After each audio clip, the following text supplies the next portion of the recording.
They control the speed by letting it fire just every few times. It has a magneto on it instead of a coil and distributor. This one is powering a couple of ice cream churns. Has a gear mechanism to slow it down so it doesn't turn the ice cream too fast.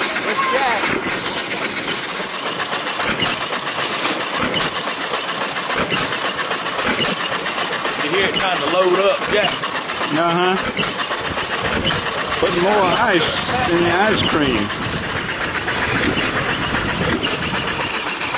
It even has overhead valves. We thought they were new, but they're not new. They've been around a long time.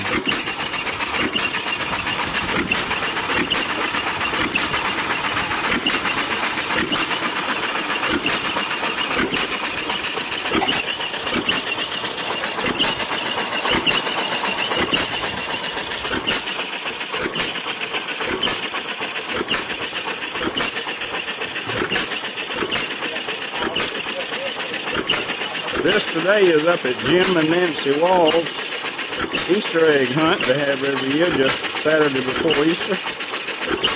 And this machine belongs to my friend Wesley King.